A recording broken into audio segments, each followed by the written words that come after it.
Ready, Tony? Yep, let's go. Okay. 3, 2.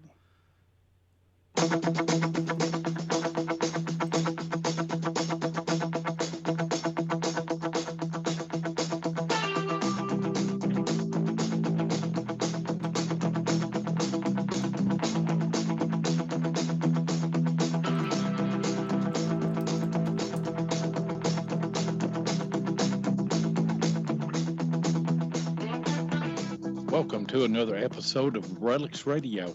This is a family-friendly show, so the entire family can join us as we talk metal detecting, relic, and treasure hunting. You can also call into the show at 270-495-0315 or join in the chat and post any comments or questions you might have. Relics Radio is available live on the Spreaker app, but it's also archived wherever you get your podcast. You're listening to Relics Radio.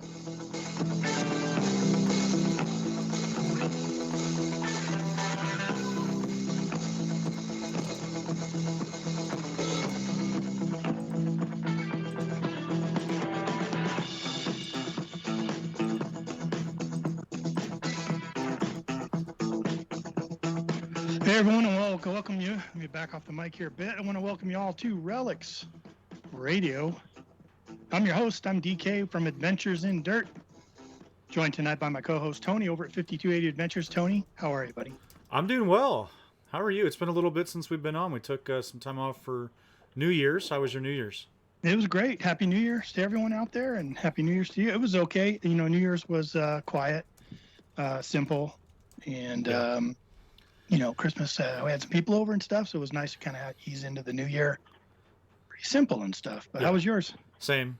Real simple. Yeah. You and I didn't get together this year like we have previous years. It was, family, little family here and there, all that kind of good stuff. So it was nice to kind of ease into the brand new 2023, Yeah, can't wait to get going, boy. The weathers need to turn on us. We're still frozen over here. Frozen ground, frozen temps, frozen everything, and we just need to get a little bit of leeway in that dirt. We'll be putting our shovels in it for sure. I was going to text you earlier today. I was on Facebook, and just everybody in the good weather states and areas, man, they're posting things like crazy. And I was going to tell you, man, I'm ready to travel somewhere. I gotta get my coil to the ground here because I am itching to get out. We got to go. There's so many things we got to do this next year, right? You and I are going to England. Yeah. We got to get out to Kansas. Maybe we'll get back east. Like we got to do. There's a lot of movement we've got to make. We'll get to it. Hey, Uncharted Expedition. Have you watched any of those episodes? I have. Yeah. I tell you what, if anybody listening out there hasn't watched it yet, wow. Yeah. We're gonna chat with the whole crew tonight. We got the whole crew on tonight. Well, you don't know how this is gonna go, but we're giving it a shot. This might be a record. How many people? I know we had those guys on from Japan that time. Yeah. And they brought a group too, but this might be our record. I'm looking forward to it. I think it is. Well, hey, let's say hi to some people in the chat. I see you all rolling in here, and if you're just joining us, or maybe you're listening on the replay later, Happy New Year, and thanks for joining us again for another year of Relics Radio. This is our 6th season, boy. Can you believe it, Tony? 6 seasons. Crazy. Man, that's only a third of my life. As many years as I've been here. That's amazing. Oh yeah. Who do you see in the chat? Well, gosh, we got some new faces in here. I'm really excited. We got Jason Richards. I don't believe I've seen Jason here, maybe for a while. James Opfar. Is that what you think? That's how you pronounce it? Opfar? Yep. Says, it's been a while for me. Won't be able to catch the whole show, but I'll stay as long as I can. James, good to have you. Mr. Marc Hoover is in the chat tonight. Yeah, we'll be talking to him a little bit later. That's exciting. Barb comes in with all of her positive, encouraging words of blah, blah, blah commercials.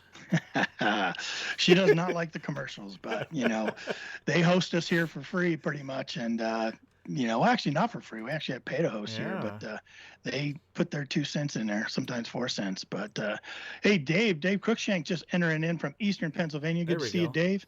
And Robert Thiessen from Pennsylvania. Good to see you. Nice. Real quick, Barb, congratulations, and what a great job you did on the Christmas for Kids giveaway that you organize every year.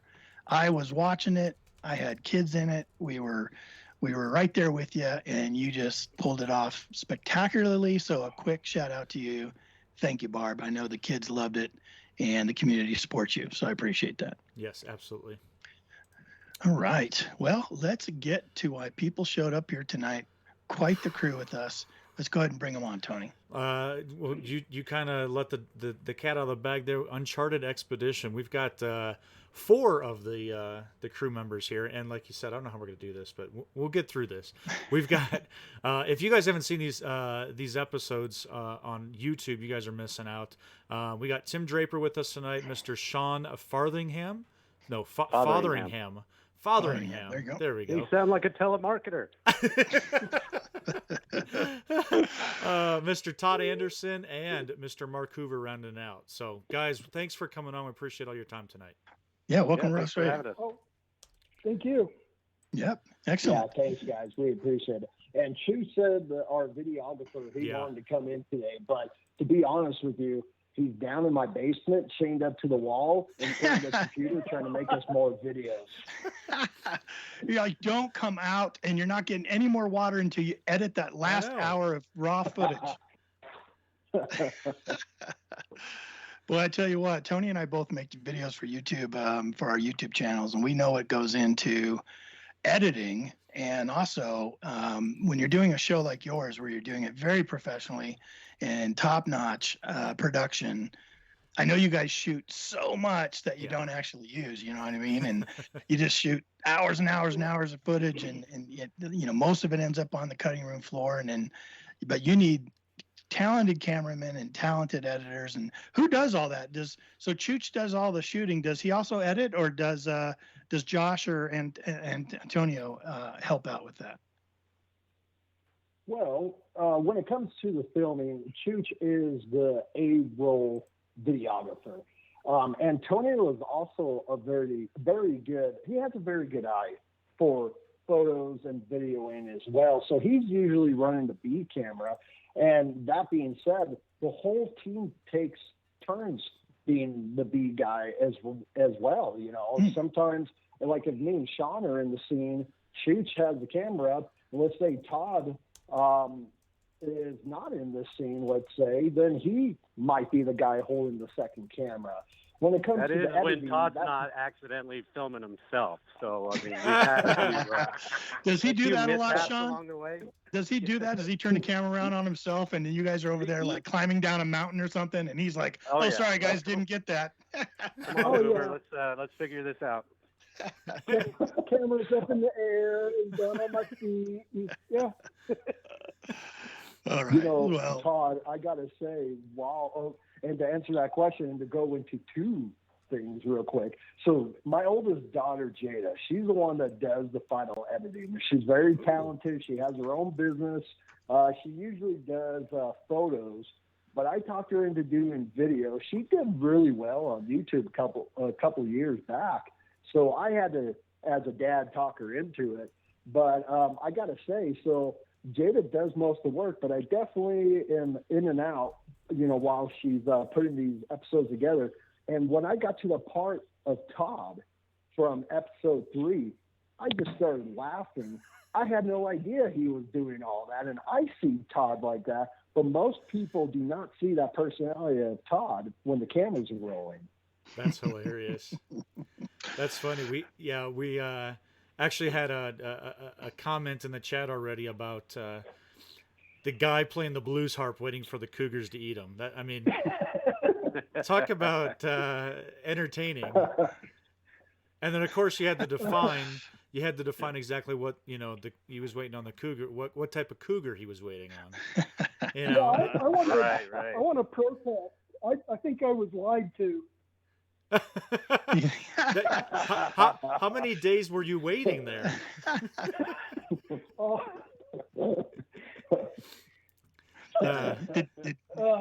Did they have to send out a search party? He was there for quite a minute. We didn't realize that Todd was that talented, so we started booking him out for gigs here and there. Nice. Nice. I'm holding out for a Las Vegas residency. Oh. There we go. Well, hey, I thought it'd be important since this is a podcast and people are just going to be hearing your voices. Why don't you go around the horn and introduce yourself and kind of say what you do for the team, and then we'll kind of get into what the team is and what you guys are all about. Hey, Mark, you want to start it off?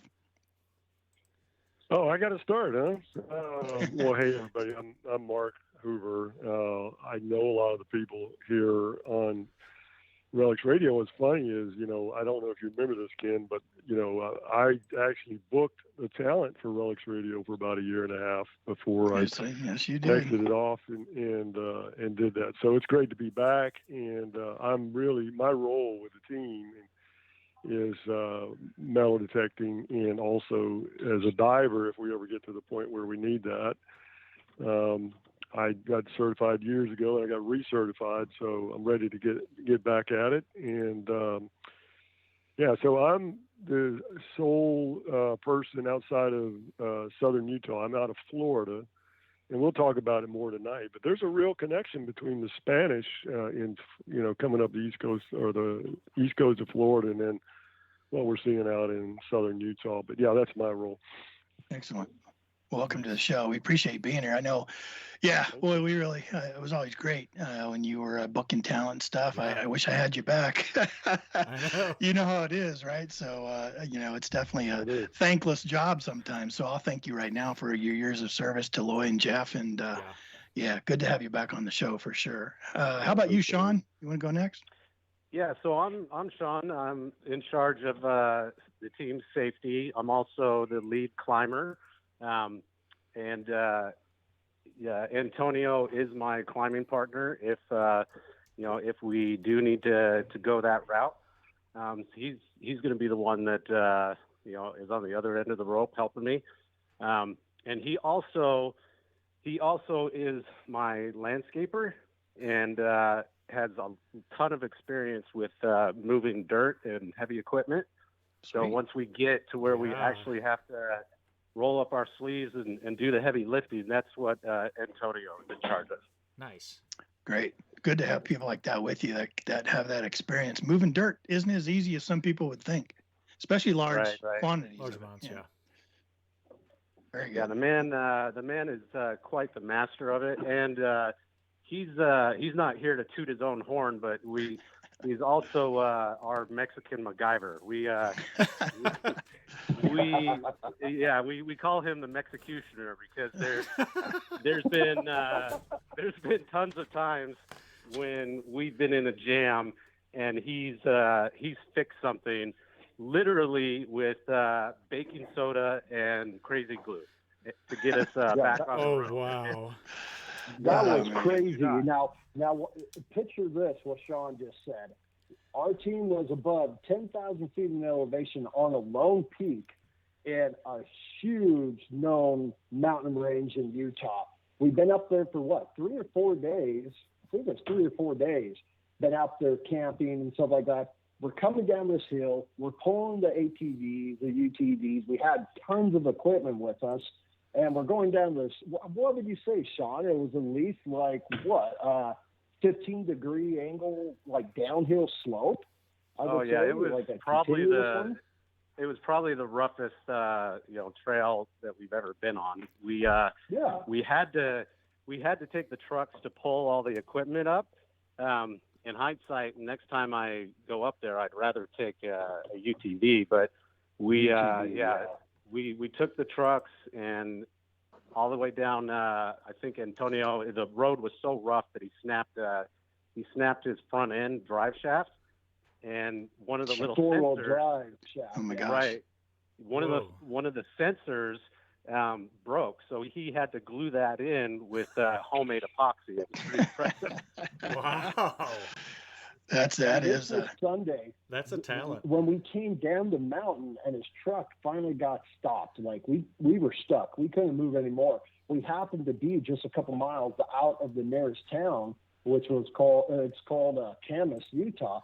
And it was Sunday, and the population of this whole area might be 3,000, 5,000 people. So it's a tiny little town. And so no one was open. Even if we wanted to get auto parts, we wouldn't be able to. So Antonio, like Shaun said, he's taking baking soda and all this kind of stuff. He ended up getting us all the way home, and we had roughly, I think, 400 miles to get home. So his little quick fix got us all back here, which was really crazy.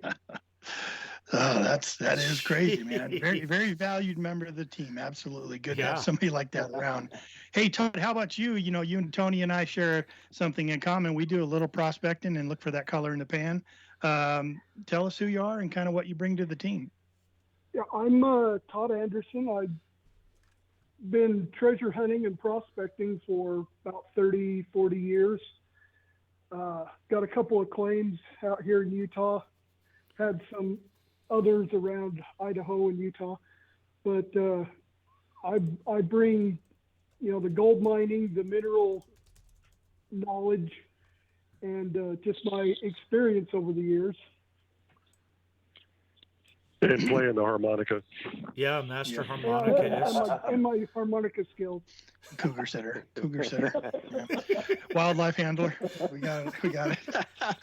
Hey, Todd, welcome, man. We're glad you could make it here tonight. And, is it hard kind of keeping these guys, on track sometimes, Todd? We're like, I'm sure it sounds like you guys have a great time on set and, while you're out, treasure hunting and giving each other the business. We're hoping to see a bloopers reel at some point there, Tim. Oh, yeah. That'll be good. That's not a bad idea.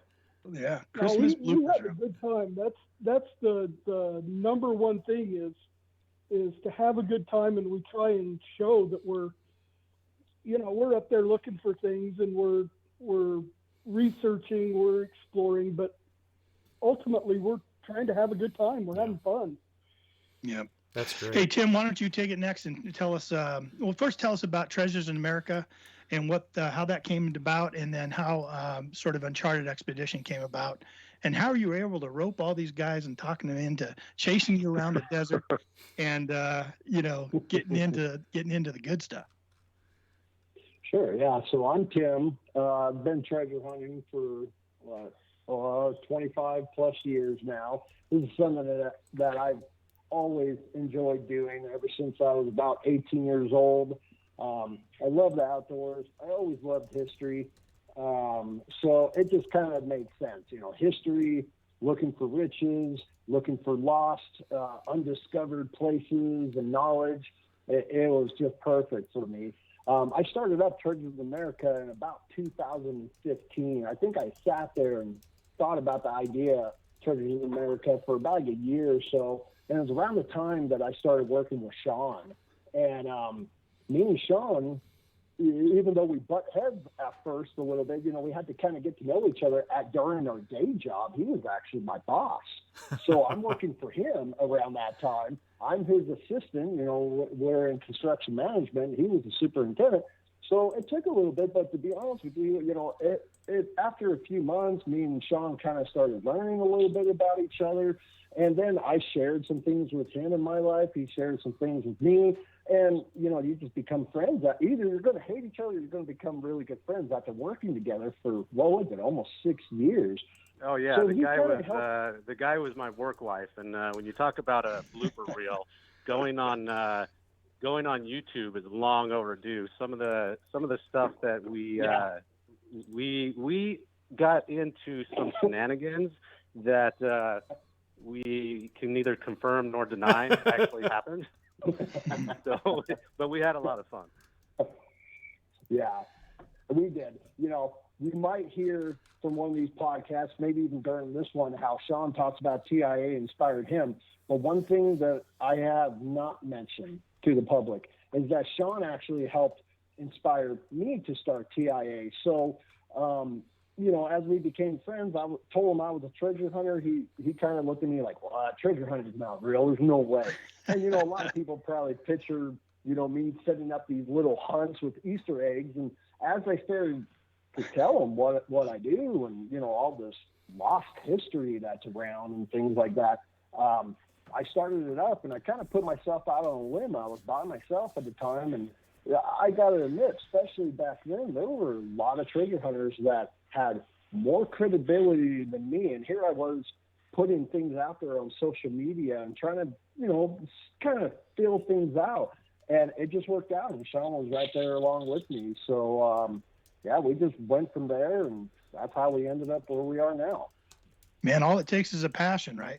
Sometimes that's all it takes, That's a passion and an idea. And when you Right. can start finding others that grab along to your same idea and are of like-mindedness, it's something special. I know Tony and I, he's not only my co-host, but he's my digging partner. Him and I go out looking for treasure all the time together here in Colorado.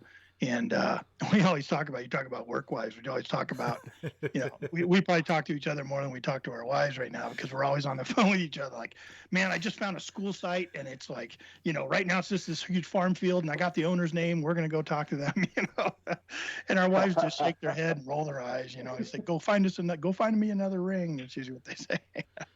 Right. Yeah. And that's the thing is, is the passion behind it. It's, we started it off with the goal not only to go out and discover new places, discover history, research history, but to also inspire, people that followed us. Just the same way that, Tim inspired me and I inspired him. I actually never did any climbing before I got involved with Treasures in America. Now, I would monkey around, and hike and whatnot when I was a kid. But I actually started taking classes to learn how to do it safely and professionally after I got involved with Treasures in America. So we want to inspire other people to go out and find their adventure, whatever that may be. If your adventure may be metal detecting, your adventure may be digging for coins, it may be scuba diving. Everybody's got their own thing. So whatever that thing is what we want to try to help inspire others to do the way that we were inspired. That's great. Yeah.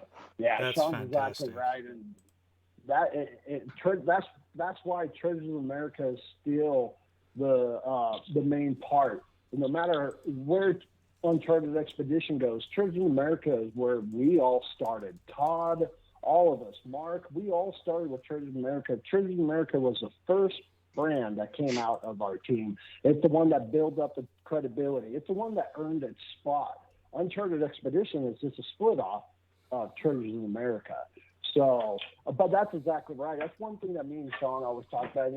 Still today, people look at me and they kind of think the same way as Shaun did when he first met me. Treasure hunting can't be real. We are hoping to inspire that for all those people out there that have dreams that other people tell them, oh, you're a dreamer, or, blah, blah, blah. Here's something to think about. Treasures of America was nothing but a hobby when we started out in 2015. Since 2015, I can't even count on my fingers how many filming producers have reached out to us, how many major networks have.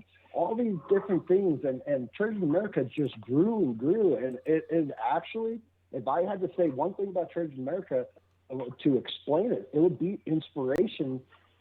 And that inspiration is do what you love doing. Take your passion and just go with it. See where it takes you. Love it. Yeah, it's great. So how much do you guys think Curse of Oak Island had to do with the popularity of treasure hunting entertainment and, outdoor expeditions and all kinds of different, you've just seen, to touch on what you just said, you've seen a real explosion of that over the, I'd say last 10 years especially. And shows, I think, like Oak Island, I think really had a lot to do with opening the general public's eyes for, these crazy guys out here that go and look for treasure legends and trace down treasure stories and stuff like that. I mean, nothing more exciting, right? Right. No. It's definitely opened the doors for people like us to do what we're doing.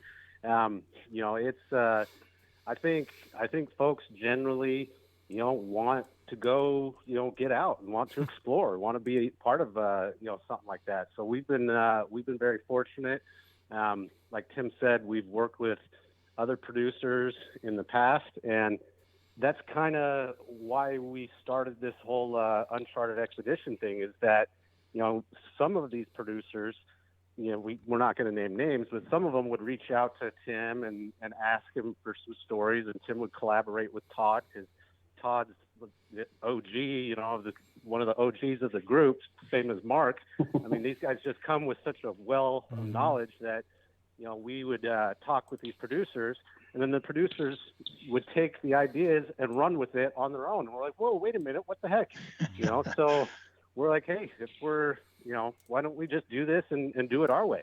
So that way, we're not left, sitting around scratching our heads. Yeah. We'll try to put that on a... Oh, go ahead. No, go ahead. I was going to say, I'll try to put that on a positive swing, because in some ways, I want to focus on the positive. But the background to that is that I can tell everybody who's listening right now that Treasures of America was involved with those major networks. All these major television shows, like what Shaun said, they took information from us. For a long time, they had us locked into contracts. 6 months, we couldn't work with anybody else. And, this went on from like 2014 until about 2019. And unfortunately, a lot of these famous, popular shows that you see on TV that has anything to do with history, adventure, and treasures, there's a very good chance that we know the main director himself. We've worked with him. We've given them information. And then when you're sitting at home and you see something, a new episode come up, or you see a new show come up, and you notice that they're taking, we drew out the first season of ideas, and you see it on TV, but other people are doing it. That was a little bit hard for us to swallow. And we started realizing, and there's more that I can't get into, guys. I'm just not going to do it. It's not smart. Yeah. And again, I want to focus on the positive things, but I can tell you, after a while, you just start thinking, okay, we're going to do it ourselves then. And the difference is, we're not taking other people's information or ideas. We're actually writing off of our own research, our own creativity. Yeah, no, you guys are right. You're doing it great. I mean, like you said, you're making it your own, and what you're putting together is fantastic. I'm hooked so far for the first. You've got 3 episodes out so far, right? Yeah. Okay. Uh-huh. And we did have a quick question in the chat. Of course, we're going to go there right away. When's the 4th one coming out? Everybody's on the edge of their seat already. Tuesday Unchained Chooch. She's down in that basement. Yeah. Wait, hang on the floor, Tim, and ask Chooch. And you might be right. I might need to go down there and give them a little bit of food and water. It's been a couple of days, but no, that's going to be at the end of this month. Because of the holidays, we want people to catch up. We also need to catch up on our own. It takes a lot of work. There's a lot of the back end work and a lot of not behind the scenes in the way of things that we're not showing on film, but the production part of it takes a lot of work. So we needed to just take a little season break for the first season. But yeah, at the end of this month, we will be coming back on a new site, new idea, new treasure, and we'll have Gypsy Jules with us when it starts back up on episode 4. Yeah, very good. I saw that at the end of 3, and I think it was a good lead into episode 4 there. I think that's why everybody's really looking forward to it. You did well with the cliffhanger there. That's Shaun. So I said, we got to put a goocher in there and bring people along. But yeah, that's what you got to do. You got to make it exciting. You got to make it, give something for people to look forward to next time on Uncharted Expedition for sure. And yeah, having Gypsy on is a great idea. She, she's a great detectorist, treasure hunter. Is really passionate about it. Been doing it for a long time. So, and just like Marc and Todd, she brings that same kind of aspect to it. And not to say anything, but she also brings the element. She's a female in a largely male dominated sort of niche. And don't know if you can say that much anymore. It's really getting to where a lot of women are metal detecting. And yeah, she was a ton of fun to film with too. Oh yeah, she is. And I talk to Gypsy still all the time. And we were just talking last week, and I told her, I go, you know what, Gypsy, you know what I love about you? Not only is your passion and how much you love this treasure hunting community, but she's such a sweetheart. She's just a really nice person. She really is. And she cares about everybody. She cares about this whole community, just like we do. And that's why we chose to work with Gypsy and with Ringy and KG as well. They were the same way. I wish I could show it on camera. I really wish I could show the chemistry of how well our team got along with KG and Ringy and Gypsy, because it just went so well. And I think when you bring people together that have this passion, that have this knowledge, and everybody feels the same way, let's go out there, let's find something cool, let's have fun. How can you go wrong with that? Yeah. And not only surrounding yourself with good people like that, and you have all that chemistry going on, but when you have good sponsors sponsoring the show and people that believe in what you're doing, you know, you guys got Garrett metal detectors they've stepped up, they're supporting you guys. Maglite, boy, another great company. They're just absolutely behind you guys.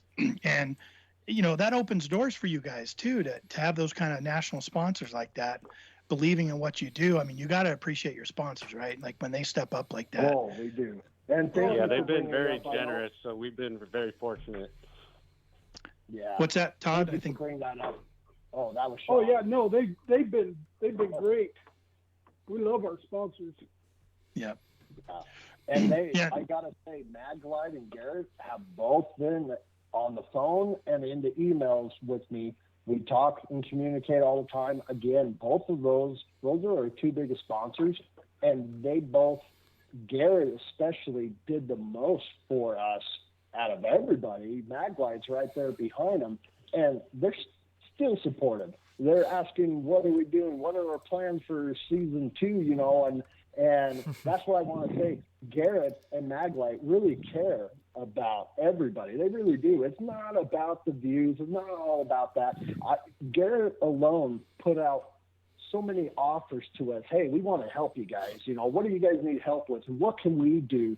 And it was for the reason, just like why they do really good treasure hunts. You know, what are they doing it every 2 years?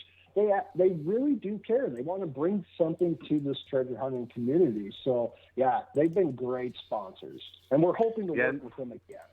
Good. And it doesn't hurt that they make some really killer machines, too. So that's right. Right.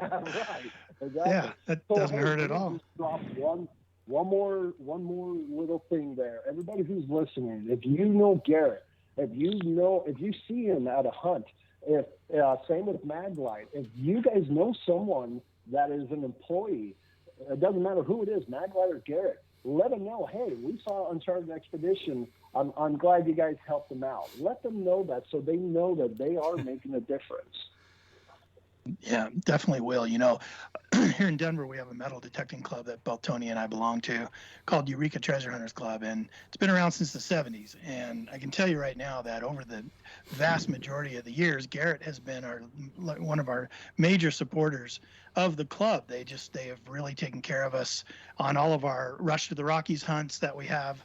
And all of even our Christmas parties for our local members and such, they just have really stepped up and supported us. So I know that when they step into it and they get behind you, they definitely do it with passion and with the right type of support. And you just love to have a company like that behind you.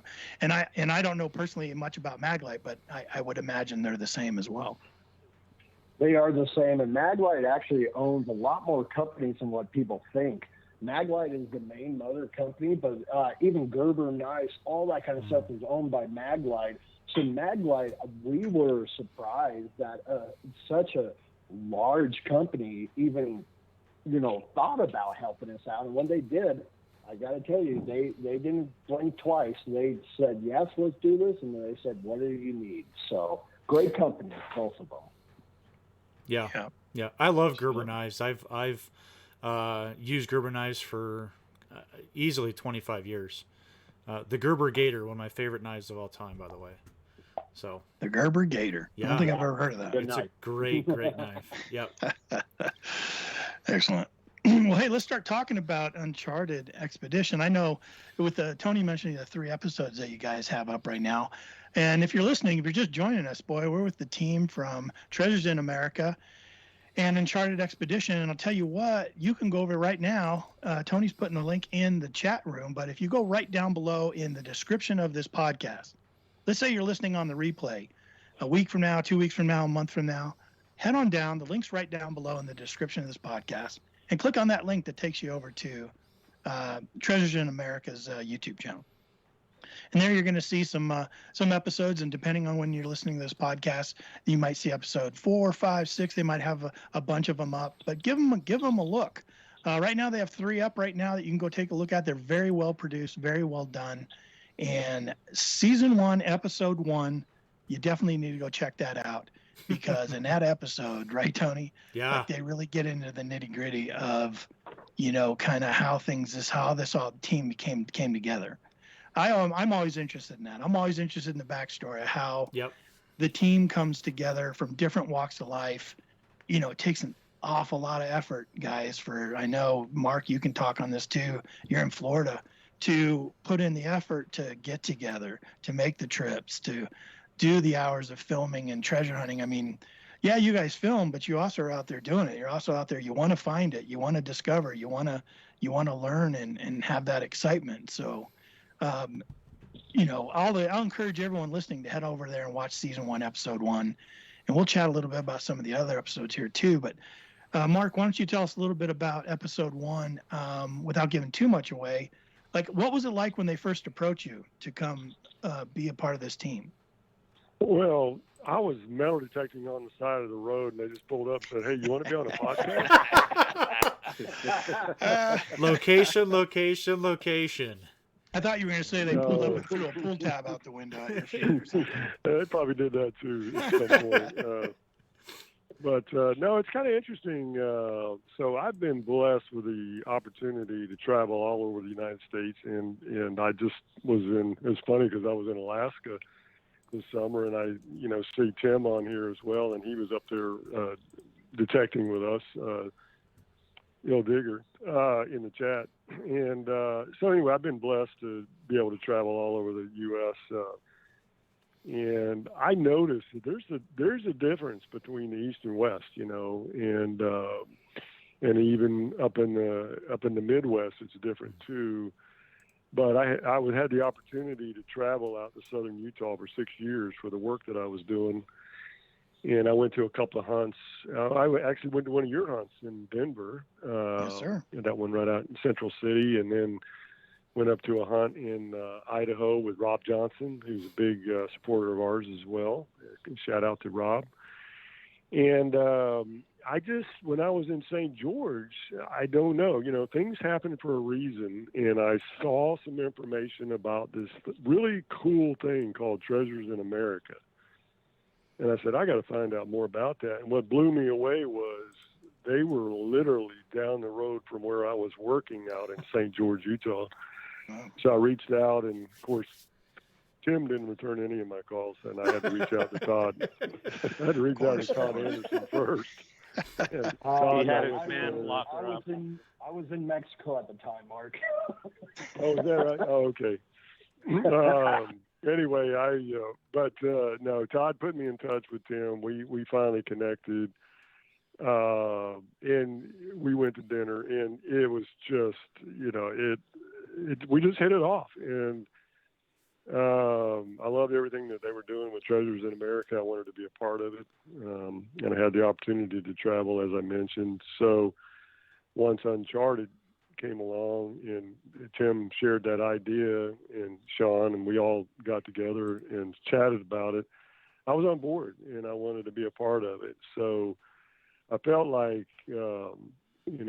there were some things that I could bring to the table. And one of those things was some of the relationships, like with KG and Ringy and Gypsy and some others that I'd like to see us bring in as well. But what works really well with KG and Ringy and Gypsy is they're all 3 sponsored by Garrett. And knowing that Garrett was our major sponsor, it made sense to bring them over. And, I think having special guests like that makes a lot of additional interest in the show. And also we learned from them. I think we learned a lot from KG and Ringy. We learned a lot from Gypsy. Oh, yeah. And So so that's kind of how I got into it. But as I mentioned before,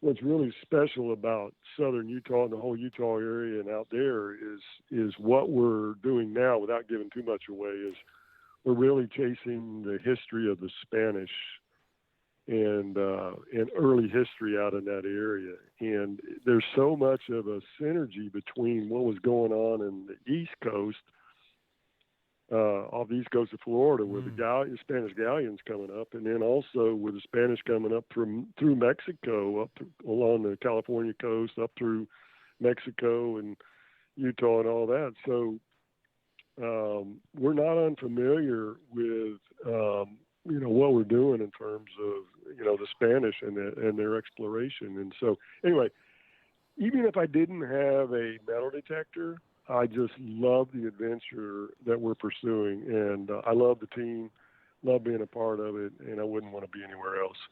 Yeah, that's well good. said, man. Yeah, right. We had a question come Marc in. Hoover. There he is. Yeah. Deep thoughts.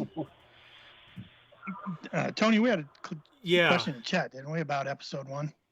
Well, yeah. The first one was somebody in the chat wanted to know if Todd's ankle healed up. Yes, it did. You know what? That wasn't in episode 1, actually. That was 2. It was in the second Oh. one. Yeah. I was just thinking about that. No, you're good. Sorry, Dave. You're Dave all Cruikshank. Dave Cruikshank sent that in the chat for sure. Yeah. Yes. Are you all healed up and everything? Ankle's good. Yeah, ankle's good. It was Okay. It was a rough weekend. That first little bit, trying to hike around and do that, but I'm much better now. Good. I do know one thing that was in episode 1, and before we got too far along, I did want to ask, Tim, did you ever get back at those guys ambushing you with the Nerf guns? No, there's Not no yet? way. There's not yet. Well, Okay. ask Shaun how long it takes me to get back at people. He can give you a good story about that. This is an ongoing thing. Good. Good. I rigged his Nerf gun to where it was inoperable, and then I handed it to him. So it. Ooh. Tim is he's probably the best prankster that I've ever ran into, and Tim is a master at it. He goes, like, he'll play the long con, and you'll never know that it's him because he's so good at hiding it and being subtle. I kid you not, he pranked me for a whole year, and I had no idea it was him until he finally just broke up and confessed. So he'll get me back. I love it. You don't fight fair. I love that.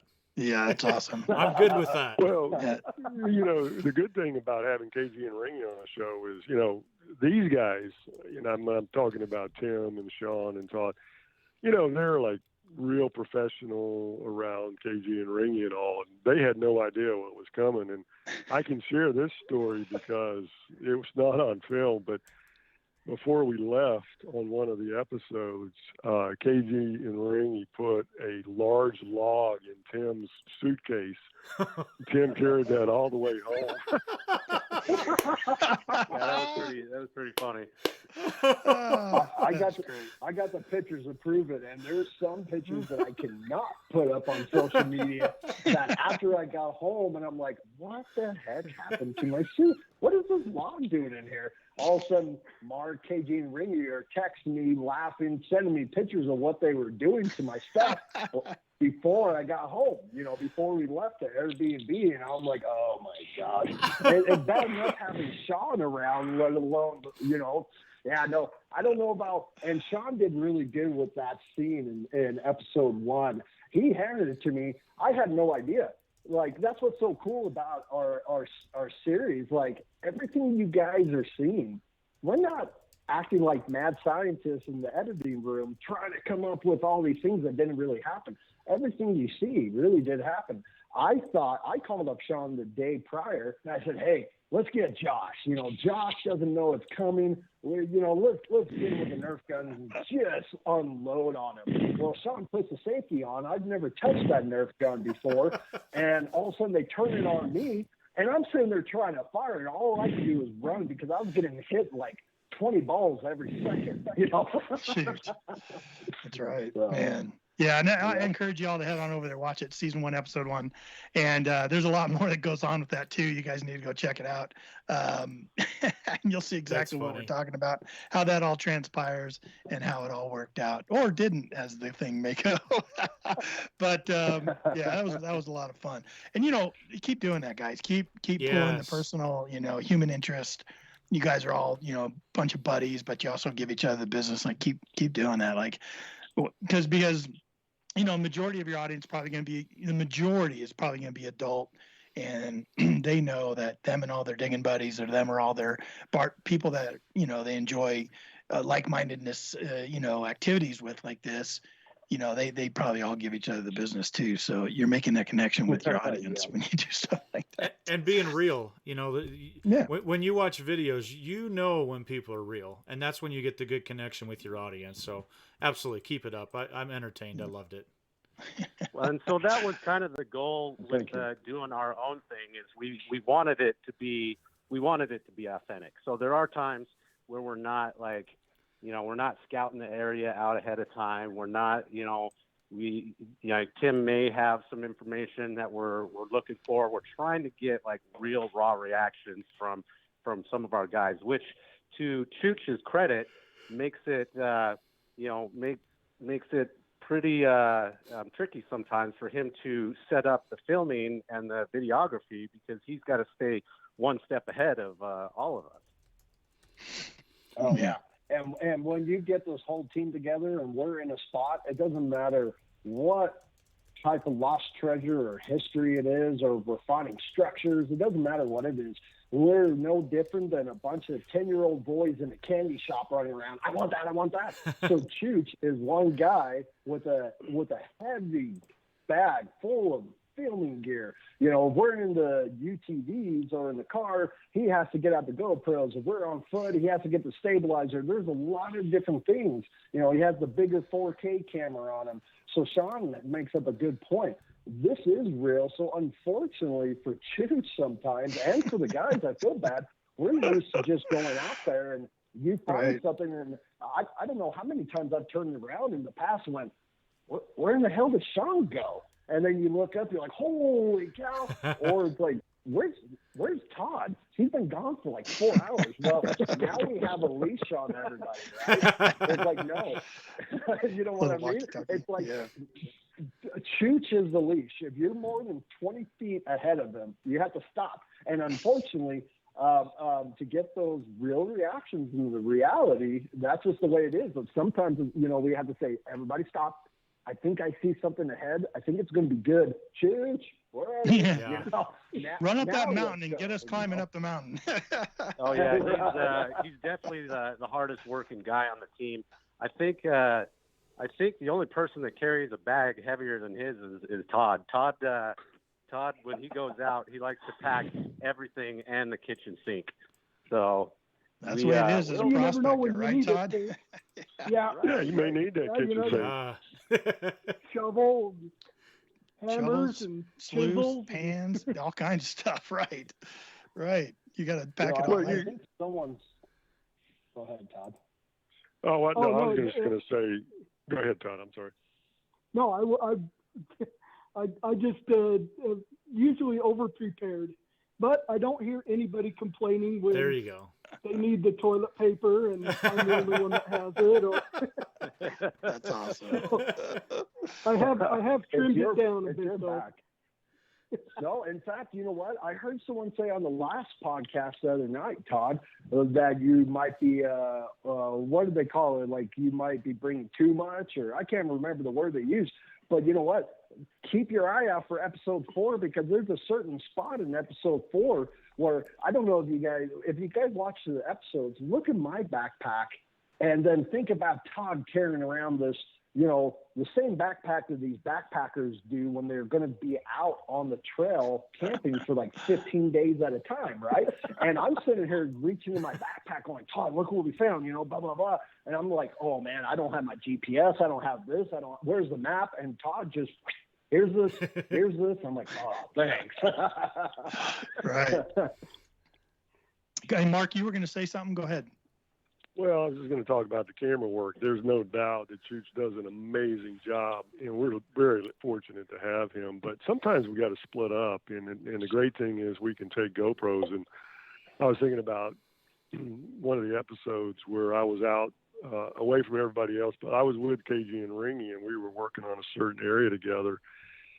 And I'm not a camera guy, but they shoved a GoPro in my hand, and we just happened to catch KG when he made his recovery. And I won't say anything about that on the show about what that was, but the great thing about it is even when you're doing something serious like that and you're finding something, a special item or a relic, you can still have fun with it. And, it was all that I could do to keep that camera from shaking. I was laughing so hard when they were talking. And, I mean, it was a great find, and I really wanted to get it on camera, get everything right. But man, it was all I could do, just not to shake that camera when they were cracking up. And I just, so anyway, we're all participating in that in some form or fashion, and trying to help each other get it on film. And we're giving Chooch the business here tonight, but that'll teach him for not showing up to the podcast. Yeah, you can't defend himself. Sounds like a lot of love there, though, guys, for him and your appreciation of what he does. So even though we're poking fun at you, Chooch, know that, they're definitely singing your praises, too. Well, here's a bit of advice. Trudgers America has tried to do something like what we have done with Uncharted Expedition. At this point, I am glad we waited.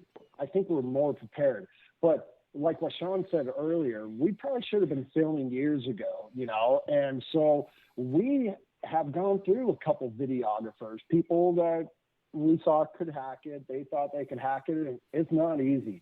So if we need to give credit where credit is due, Chooch works all day. When we go out, he goes to work on Friday. He leaves work. He hops in the car. We have to travel, and none of these things are in our backyard, So we have the travel time.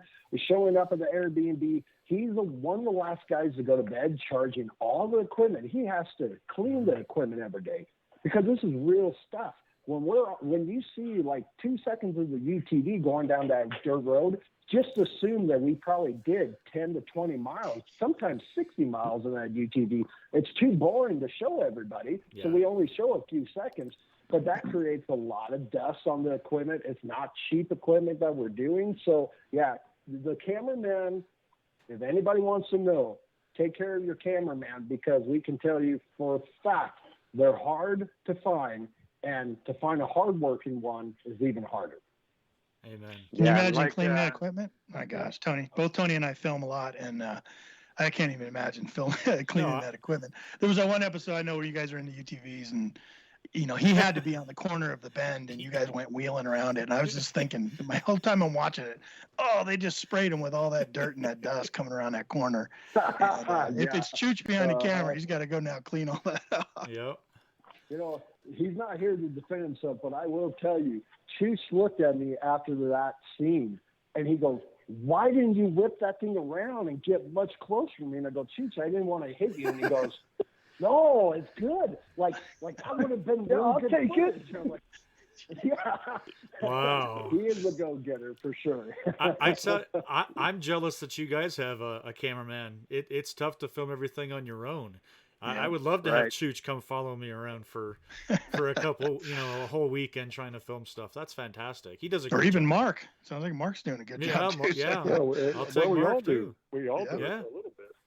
That's great. I got sad news for all you guys. They're all under contract, and you can't have them. That was the next question. There goes my evil plan. How about we? I'm just kidding. Let's dig into episode 2. I really want to get to this part because I'm really interested in Shaun's little expedition down that hole. Crazy, man. What were you thinking? Seriously. Sometimes I'm not. If I'm going to be perfectly honest, I just I get a a bone that I'm itching for, and I just go for it. Like, oh, hey, wow, let's check this out. So hey, there's a hole. Let's go dive into it. Right. No, I mean, I guess it's just, the kid in me that likes to explore and think about the consequences later. So sure. It was, to be fair, he does, he'll look at something and say, no, I can't do that, or I'm only going to go in a little bit. So he is very safe and very careful. Yes. It's not just go for it always. No. Sometimes. And we need to say that as a caution to everybody. Yeah. What you're seeing is what we're showing you. It's not all the other scenes. What we do, it is dangerous. That is actually one of the things that we have to consider. I couldn't even imagine going out with my buddies, going out trying to make an episode, and like the scene that you're talking about. Let's say something really did happen to Shaun. Can you imagine telling his family, his wife, that something happened to him? And he's still taking those risks. And we will continue taking certain risks, because that's not just for show business. That's for treasure hunting, right? Yeah. But again, there's some things that we just will not do or will stop once we notice that it's not safe. Yeah, so I've always been in management, as Tim mentioned earlier. I'm a general superintendent. I'm a customer service manager for a big home builder, and and that's my thing. Is I'm OSHA certified. I know a lot about structures. I've seen a lot of structures over the years. So I do take precautions. There are certain times. Oh shoot! There was one descent that Antonio and I did one point. And Antonio, he's got an adventurous side as well, where he goes off and he's just like freaking a machine that just keeps going and going, and you're like, you have to. You could say, Shaun, he disappears. He does. He disappears, and I literally had to pull my sidearm out one time and fire a couple shots in the air to tell him he's got to turn around and come back. Jeez. But there was one time we got into a real tight spot, and I just, I looked at Antonio and I said, hey, we really need to turn around. This is, this doesn't look safe. It's definitely not worth getting hurt over. So, we had to tap out. So there are times where we do, assess the situation, and I again want to lead by example. I don't want to put any of my guys in a situation that I wouldn't be willing to put myself in. Of course. That is a strong point of Shaun. Shaun has he's always said that kind of stuff, and he's right about that. He's not going to make someone do something that he wouldn't do, and I think that's actually a pretty good rule for what we're doing. Yeah, I mean, you got to be safe, man. You definitely got to be safe, and you can still show, very exciting things. I mean, like you said, it's inherently dangerous when you're out in canyons and you're out in loose rock and in the desert and, other places that we go into the mountains, high desert mountains and places you go to kind of look. I mean, that's where a lot of the legends are. That's where a lot of the stories are, of the bandits that hid the cache of, stolen, payroll gold, and I know we have plenty of them here in Colorado. Tony and I are really up on a number of them, and actually I've been exploring a couple of them very, very thoroughly. And there's this, it's so much fun, when you make some kind of discovery that's directly tied to some of these stories that have been around forever, Right. It's a blast. Hey, I tell you what, we are going to open up the phone lines. If you got a question for these guys, you want to call in, ask a question, phone lines are open, and you can go ahead and give us a call. Phone number here, if we can find it, right, Tony? The phone number here is 270-495-0315. Go ahead and open up the phone lines, and you can give us a call, and we'll take your call and put you on with these guys. You can ask your question. We'd love to hear from you. But hey, I wanted to talk with you guys about, well, first, if you're listening, if you're having to listen on the replay or whatever, I encourage you to go. We just talked about episode 1, episode 2. I encourage you to go check out episode 3. and that'll really help Ooh, set you up for episode 4, right, Tony? Like it's a great episode, and they really get into the meat and the nitty gritty on that one. And KG and Ring are there, and just they do a lot of stuff right there that really kind of lets you kind of experience where the show's going to go, and they're really hitting their stride by that episode. I think that's my opinion of it. It's building up. You can feel it. Yeah. That's definitely true. And then look forward, like like Tim was talking about earlier, episode 4 coming up probably towards the end of this month here in January, and keep your eyes out for that. But what I wanted to do is I wanted to ask you some questions about the future. We got about a half hour left here, so as we're waiting for calls to come in, if you want to call in, phone lines are open. Go ahead and give us a call, 270-495-0315. But I wanted to say, how do you guys go about, and any of you can take this, so whoever speaks up first, just push that button. Who goes about talking about or discovering or researching what you guys are going to go after next? Todd, you want to take that one? We've got lots of stories between us. So we've got a list of things that we think would be interesting, and we'll get together and talk about them. And we hit the local libraries, the university libraries, and old newspapers, and try and get as much information as we can, and talk to some of the old timers or local people, and just go from there. See where the trail takes us.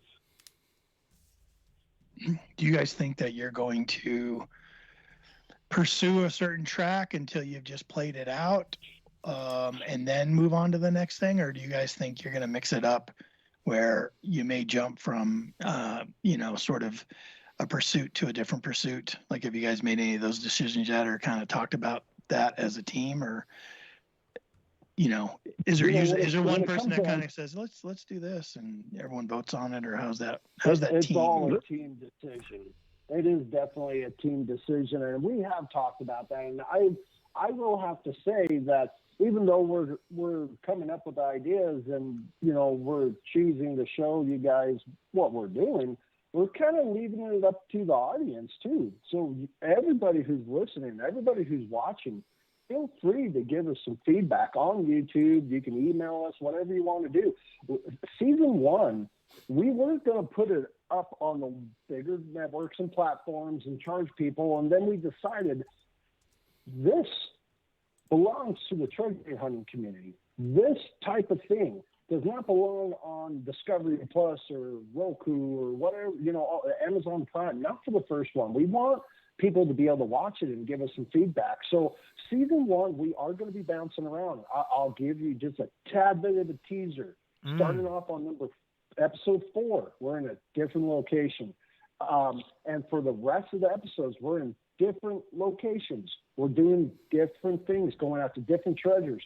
So the audience will, we're hoping by doing this, it's really hard for us to show, even in a 40-minute episode, how much experience this team has, how much knowledge we have. The best way for us to show the world and inspire people to go after, I don't care if it's outlaws and bandit type treasure in history, I don't care if it's ancient civilization history, I don't care if it's Spanish, we're going to do it all. And you guys will be able to see that. So we're going to keep, it's like an open mic right now for episode 1 for feedback. There's a lot of ideas and a lot of things that we're bouncing off of each other right now. But we wanted to mix it up. We wanted to show, I guess you can say, a little bit of a muscle in season 1, and just kind of see, where it takes us and where it goes. Yeah, we're really excited to have Marc on as a team member, because we named it Treasures in America for a reason. It's not treasures in Utah or treasures in our backyard or treasures local. We want to branch out to North America, South America. We want to go over to Marc's neck of the woods. I personally love Florida, and it's so rich with Spanish history, Civil War history, There's a lot to dig into out there, and to have Marc as part of the team is really exciting. Yeah, I appreciate that, Shaun. And the thing is today, it's probably, just being realistic, we're talking about there's time and cost for what we're doing. So it's easier for me to fly out there and be a part of the team out there. And there's plenty to do out in Utah right now. And just at that whole general area from Utah, Arizona, and Mexico. And so there's a lot there. And it's a good reason for me to fly out there and be a part of the team and explore out there. Now, having said that, I think all of us would love to see this grow to the point of where we are going to other areas, and it's funny because, and you mentioned, Colorado. I mean, if you said, hey, it would make sense for you guys to bring the team up to Colorado, and we were at that point, there are multiple people that have reached out to us and said, hey, why don't you come here? I've got a treasure story that you guys would be great pursuing this one. Whether it's New England, the Midwest here in Florida, there's a number of locations that we could actually go to now. But, you got to grow it, and we're growing it where we're at in southern Utah and probably expand a little bit up into northern Utah. But, hey, we're waiting for you to invite us to Colorado, and then maybe we'll come up there as a team and do some filming up there with you guys. You got it. Yeah, absolutely. We'll definitely do that for sure. Let me, I got a great story up here too. There's this huge lake, and it's got this ship that sunk a long time ago. You want to go get in the water, Marc? Absolutely. I'd love there you to. go. Perfect. You send me that $50 a little bit later. Yeah. I'll put a for you there, little bud. weight on the audience. Real quick, I'll put a little weight on the audience. Right now, we're on the spot, right? Marc, all of us, we're on the open mic, sharing our adventures and stuff with everybody. We're all over Utah. Well, let me throw it back on the audience. There has been, and I'm going to lightly say this because I will tell you right now, between our sponsors, between the team, there's a lot of talk of what we're going to do next, season 2. But there has been an idea of possibly opening up a second show, kind of like a side show off of Uncharted Expedition, to where let's say someone that listens to this podcast gets a hold of us, and let's say they're from Michigan, and they have this cool story and they really need help and stuff like that, we're considering the possibility, and this depends on the audience, are we going to get enough views? Are we going to make our sponsors happy? There's so many things that I don't even want to get into when it comes to the back end of doing something like this. But if things go the right way and we get enough people involved, we are talking about continue on Uncharted Expedition, season 2, 3, 4, but then creating a sideshow where we're going to a different state, visiting with people that are possibly listening tonight that have a good story, where our team gets on the plane, we take our equipment, we show up there, and we help you guys. And we work along with you to see what we can find and see if we can work together and find a great discovery. Perfect. Hey, Tim, are you calling from like the edge of a canyon or something? Because you've got this crazy echo thing going on. It's making you sound pretty epic. I think you all are. Hold on. It might be our caller. We actually have a caller on the line, Denny Morrison. Denny, hey, welcome to the show. I think we're getting along. It can't be me. It can't be me, Ken. It has to be you, man. Well, are you I just got my telephone and internet back today, so it could be. Yeah, he's listening through the D2. That's it. Yeah, that's right. No, I haven't got one yet. I'm still using my old D1, and it's just fine. Okay, all right. You got a question, Hey, Denny? I want to know about you Utah boys. You dug any Calvary sites with gold coins? Now say again? Have you dug any gold coins in Utah at a Calvary site? I have not dug any, but I have held in my hand some gold coins that were found up in the Camp Williams area. So I know it happens. Good point. A guy with an old flights machine found over 1,000 gold coins in Utah. Oh my gosh. Wow. But I guess you guys ain't hunting in the right area. Probably not. Hey, Denny, I'm gonna let you go, man. I think you got an echo thing going on. I think it's making the whole show echo. So I'm gonna ask you to hang up and then. Hello. You're not echoing, but I think the rest of the show's coming through with an echo. So. All right. Bye. See ya. Thanks, Denny. Bye-bye. Yeah, it was. There you go. That was his line. Yeah. Yeah, I think it was his line for sure. No worries. Sorry, guys. Yeah. That was a good question. Yeah. He's a big relic hunter, and he's been doing it forever, and he's a great listener to the show. He participates every week. Yes. And calls in a lot, and just a great supporter of the show. So definitely want to get his call on there. And yeah, in Utah, cavalry camps are huge. Like I know a lot of people that live out that way, and when they go metal detecting, they're trying to find these cavalry camps. And like Denny said, there was a story of a guy finding just a ton of gold coins out there that from one of these cavalry camps. So Hoping you on that one, Todd. yeah, come on, Todd. Jeez, Todd. Come on, Todd. You had one job, Todd. He's holding that one for himself. That's from season 3.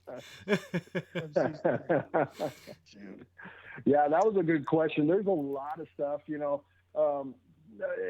a lot of the old gold rush history here, a lot of Spanish, a lot of ancient stuff, the Aztecs, the Incas, the Mayans, theoretically, when you look at it, where we are at, this used to be their territory. So I don't get so much into the old war stuff.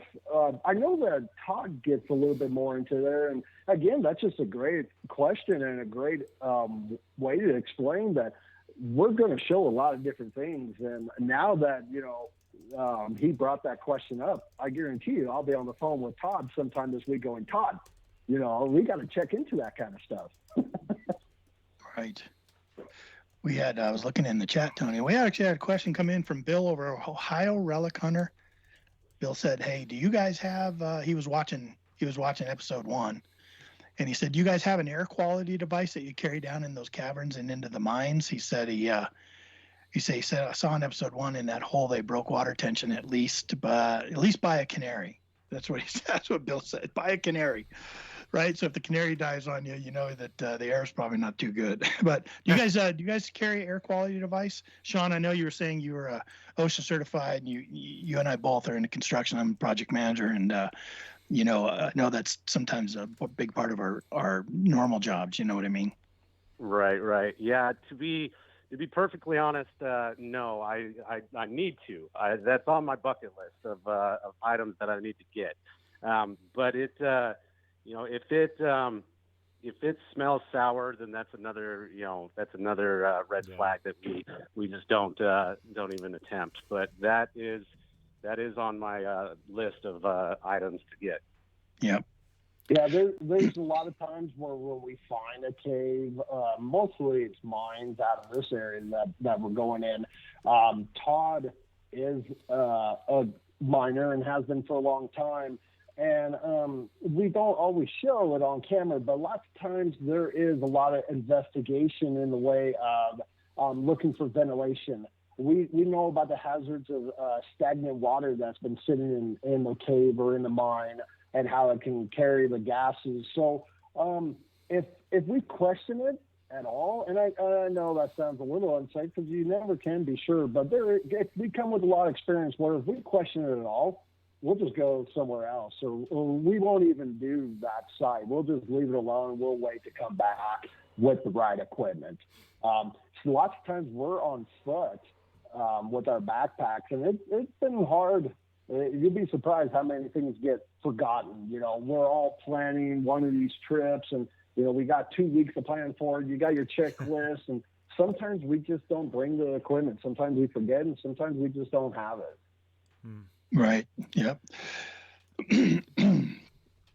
But you got the toothpicks right. in Todd's backpack. Right. But Tim's right. We do a lot of research before we actually decide to to dive in and explore something. So if it doesn't add up and if it doesn't check all of our boxes, then we move on. Good. Very good. No, I was just checking the chat. I thought we had another question there, but I just want to remind everyone the phone lines are open. Feel free to call. Like Denny did, feel free to call in. If you do call in, turn your radio down. Make sure you have that down. Area code 270-495-0315. And Tony just put that in the chat for us. And it's also down below in the description if you would like to call into the show. We'd love to put you on with these guys. So about 15 minutes left, guys. We really appreciate you coming on with us, I tell you. Let me ask you about the future. Like any hints to maybe, you said, I think it was Mark was saying that you guys are really looking into the Spanish trails right now, the Spanish activity and that. But, you also say that you're always accumulating ideas and stuff. And I know Tony and I definitely got some ideas for you too. We'll talk to you about it after the show. But what about the future? Like, you guys can give us any kind of teaser about where things may take you in the future? Episode, season 2, season 3.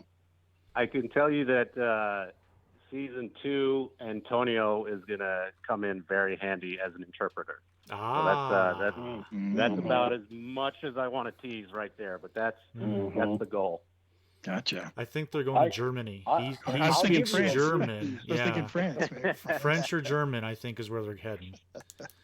I'll give you a big teaser, and it's the biggest teaser because no one is looking at what I'm looking at. But I got an old map on my wall that literally is the master key to so many mines, a lot of structures, buried caches, vaults, all kinds of stuff. This map's been around for a while, and I can tell you right now that we have been, including speaking with the sponsors of what our ideas are for season 2. We're kicking the tires around on if we should go after that one, and if we do, we'll have maps, we'll have locations, we'll have map overlays, we'll have everything. So season 2 should literally be, we know what we're going for. It says it's here. Let's go see what we can find. Nice. Excellent. That's a good teaser. That's awesome. Can't wait. I love old maps. Don't you love old maps? Old maps are our lifeblood, I had our website that we always use. I had that up this afternoon. I was looking at some areas up in the mountains around some silver mines, just trying to find something that I hadn't seen before. Just something, all of a sudden you're like, oh God, how did I miss that? I'll make a statement, guys. I want you guys to comment on it. Let me know what you think. When I first started getting into treasure hunting, I really thought it was all about the find. It was all about what I was going to find, what I was going to discover. I started metal detecting. What kind of trinkets am I going to find? What kind of coins? Am I going to find any gold? All that stuff. And within a month of me starting in that hobby, it just quickly overtook me. What kind of history am I going to discover? What am I going to learn from the research I'm going to do? Old maps became old newspapers became valuable to me. I wanted to know where the circus was.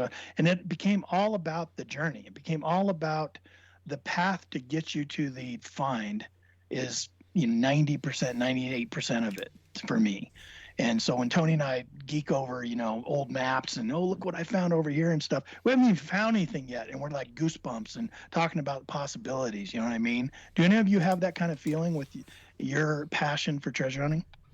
Every time. And every time. I mean, because you're not going to get rich every time. You're not going to find something every time. And sometimes, we're out there to research the credibility of a story. So that, that's why for us, it's, the big treasure is the adventure itself. It's the camaraderie that, it's the stories. It's you mentioned old maps. Those are treasures as well. They're getting harder and harder to find. And some of the newer maps that are coming out are censored. They don't have, all that old information. They don't have the old markings, the old locations. So it's, a lot of it is about the journey for sure. Yeah. And research. I tell everybody that everything you see us do, it's just like location. But with treasure hunting, it's research, research, research. When I was young, really young, and I was doing a lot of this by myself, or maybe I'll talk one of my brothers into going along with me on one of my adventures when I was younger. I used to be that guy that just got out of the car. I saw this mountain range. I'm like, wow, that looks beautiful. I'm gonna go check it out. I know I'm gonna come back with a big treasure, right? That wasn't working anywhere near as well as what it does now. 98% of our work is in the office, on digital libraries, archives, all kinds of stuff. And here's another cool thing about our team. This isn't the first generation of information that we're passing on. A lot of our information has been passed on to people who taught me, and I pass it on to my guys. Todd comes with a lot of that experience too. So this is like 3 generations of treasure hunters spending their whole life. We're talking about guys who died in their twilight years, who spent 50 plus years in their life doing all this research, and here's this old map, and this is the mountain range or the canyon you need to go to. Those have been passed on to us. So sometimes it's not the question of what should we go do next, like what are we going to do, guys? It's lots of times it's going through all of our information, thinking to ourselves and deciding which one should we go for. We have all this different information. So, and it even gets deeper than that. I tell everybody, it's one thing to hear about a legend. We could all go on the internet and find a legend, right? Unfortunately, to be honest with you, anybody can write anything they want on the internet. That's why they have that saying, don't believe everything you read on the internet. I can literally get on a website and write a blog and throw all you guys through a loop, and some people might think it's real, or some people think it's bullcrap, right? So one of the things that this team does before we go out, not only do we have that knowledge passed down, not only do we have these maps and this information from people before us, we take that information a step further in the modern day, and we reach out to people whose, let's say, their families grew up in that area for 3-4 generations now, ever since, let's say, Utah State or that town area started. And we reach out to those people who have firsthand experiences. When we reach out and say, hey, this is Treasures of America, and, we're checking on this, and we heard that you were involved 50 years ago, or your grandpa was, can you tell me what that was all about? And if they share that information, that's like the best information. That's better than anything else. Hearing that firsthand, hey, from this old man that he doesn't have much longer, and he looks at us in the eye and tells us a story, and you can tell he believes what he's telling us. And then he points to that canyon on a map, or he points, whatever it is, and says, if I was you, and if I was young like you guys, I'd go right here. This is where I left off. That's very valuable information. I love that. Yeah, we were, Tim was very fortunate to be mentored by a really great treasure hunter that we, sadly lost, not so long ago. And it's a funny story. This is how dedicated and driven Tim is. He reached out to this individual, Steve Schaefer, and he pointed Tim in the wrong direction for almost a year. It's just sending him on wild goose chases. And so finally, on purpose. Finally, when he saw that, finally when he saw that Tim was actually dedicated and driven, he's like, all right, this kid isn't going to go away, so let me take him under his wing. So nice. We're very fortunate. A lot of the old timers, the old treasure hunters, they had a strict code of silence. They didn't want to share, what they were working on, what they were talking about, dead men tell no tales type thing.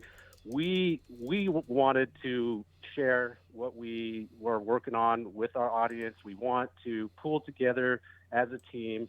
There's a lot of experience in this team. There's a lot of knowledge. Just picking Marc and Todd's brains, there's just so much to learn. And we're really fortunate to pool all of our resources and knowledge together. Yeah, it is a team effort. There's no way not one of us. If Shaun went and tried to do his own thing, or Marc or Todd, and we tried to split up, this is not like, you know, some of the older bands from the 80s where they started off together and then, you know, one of them broke off and became more famous. I guarantee you our success is because of all of us. And I know I don't know about that. I mean, Todd might, you know, he might go pro with his whole Vegas residency thing. So, you don't want to rule it that all out. comes it all comes circling good point. back. We all have our talents, but I've been doing this long enough, guys, and I watched my mentors pass away with so much information. They were the same guys who told me, do not get people involved. You go out and find it. This is yours.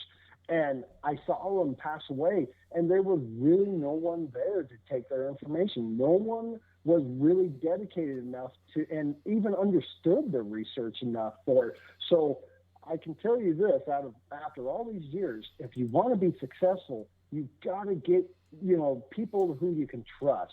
Shaun, Marc, Todd, Antonio, Chooch. I can tell you it wasn't on a whim that we all came together.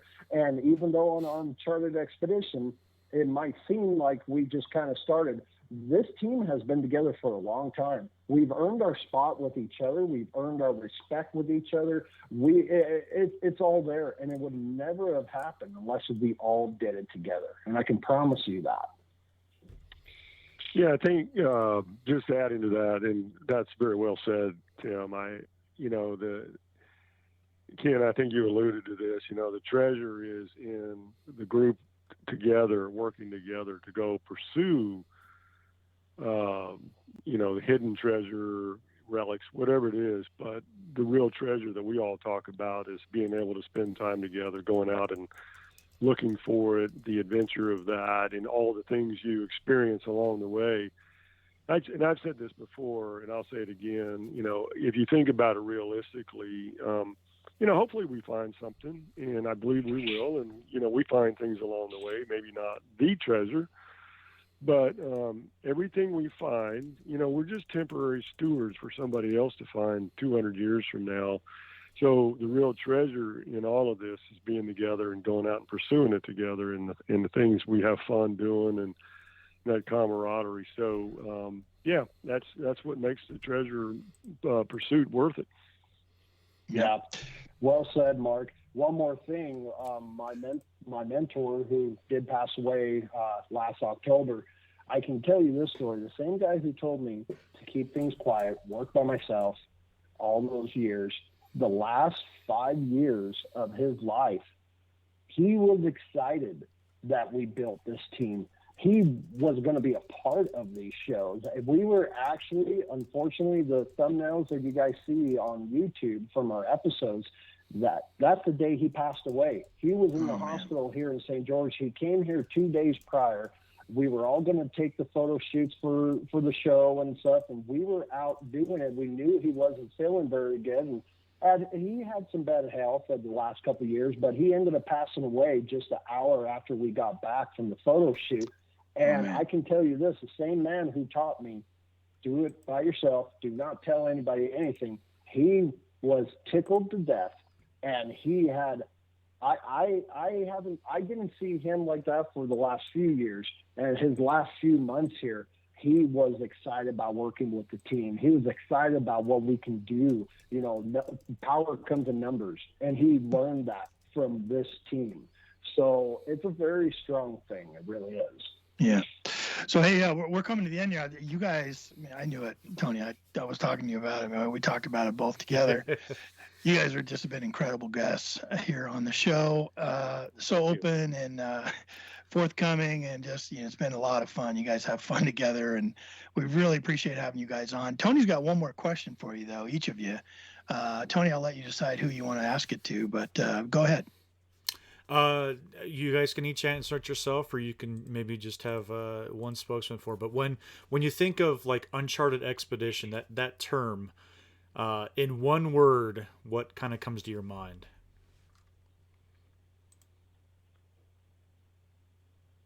We all the are crickets quiet. all of a sudden. or sing us a French song. One of the two. I thought of a word that just came up in the top of my head, but I thought maybe I would let the other guys answer that one. Yeah, each of you take a Well, second. In one word for me, there's no doubt. I mean, it's adventure. Yeah, that's a good one. Mine was inspiration, because I know everybody's heart. I know what's behind every one of these guys that are on the team. Inspiration in the way of we're inspiring each other, and we're hoping to inspire and motivate other people who are watching.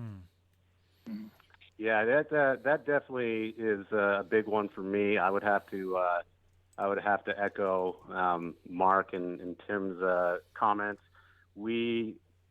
Tim has actually had people reach out to him and has told him, and this is a true story.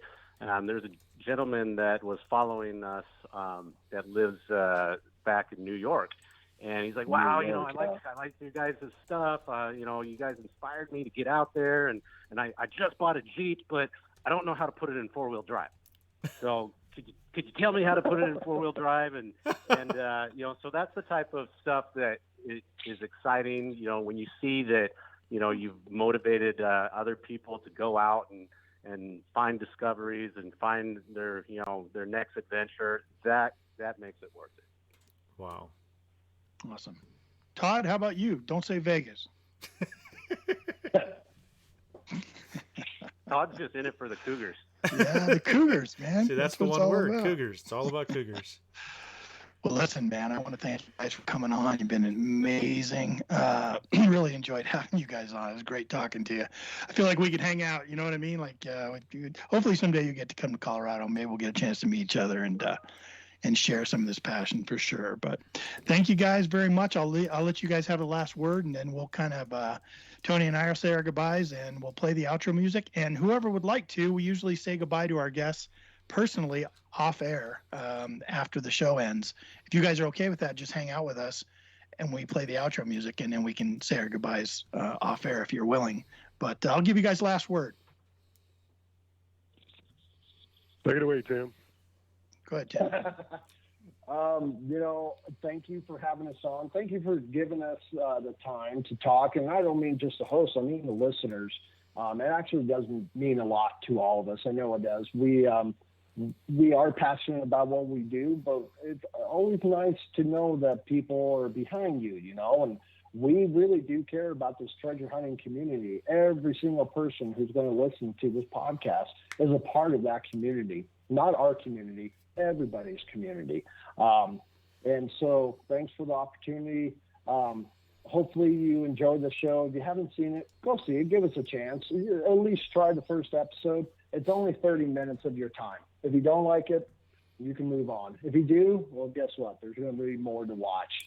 So I just want to thank everybody. Look out for my book. I got a book coming out at the end of this month. It's called Treasures of the Ancients, The Search of America's Lost Fortunes. Everything you heard us talk about tonight is going to be in that book, and it's not my only book. I got 2 more following that this year. So we've all been very busy. Yeah. So we've all been very busy, and all the support, love, everything from you guys. Thank you. Yep. And Tony just put the link how you can get Tim's book, Treasures of the Ancients: The Search for America's Lost Fortunes, in the chat room. But you can also go down below in the description with the rest of their links and find it down there as well. I put it down there. You can go get that right now. And like Tim said, look out for more books from him. Amazing. I always am, I'm always both envious and appreciative of people that can actually put pen to paper and produce a book. I feel like I got a ton of books in me, but I just neither the time or the talent probably to put it together. So good job there, Tim. But hey, guys, thank you very much, all of you, for coming on and joining us here on Relics Radio. Hold on the side. We'll say our goodbyes off the air if you can hang out. Great, Tony, right? Great guest. We knew there would be. Amazing. What's going on with you? You got any for us as we get our way out of here? Nope. Just want to thank the 4 guys that showed up tonight. I love hanging out with people that are like-minded, and when they use the words adventure and inspiration, I mean, it hits with me and it draws me in. And I appreciate everything that they've shared with us tonight, as well as everybody in the chat over here. If you guys want to find anything that I've got going on, you can find me on YouTube. You can find me on Facebook, 5280 Adventures. Head over there and check it out. Trying to keep up on all the up-to-date information in the metal detecting community. So come give me a chance and see what y'all think. Excellent. Yeah, and tune in next Thursday. We got a great guest lined up for next Thursday. Be looking for the ad on that. We'd love to have you join us again next Thursday right here at 8 p.m. Eastern on Relics Radio. You can find me anywhere on Facebook or any of the social media, really, at Adventures in Dirt. Come on over and take a look, see what I'm doing over there besides this Relics Radio program. Got a lot of stuff going on, getting ready to start this year off with a bang. Little teaser for you. But hey, everyone, thanks for joining us tonight. Have a great night. If you get out this weekend, stay warm and go get the good stuff. And we will talk to you again.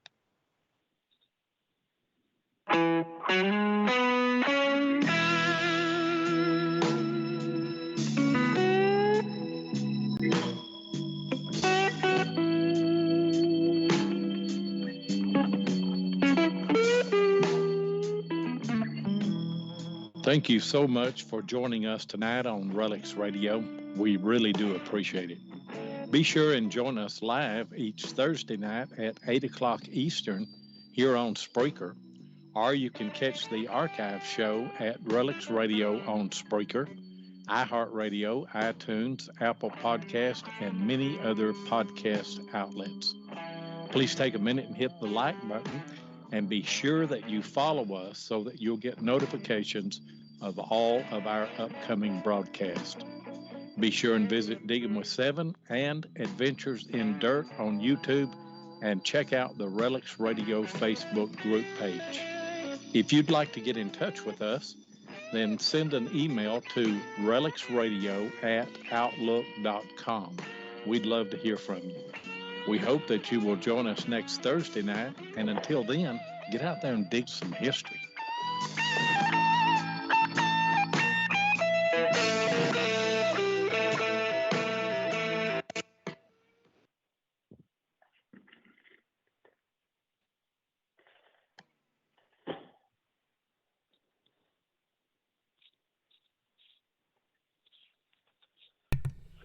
Okay, we're clear.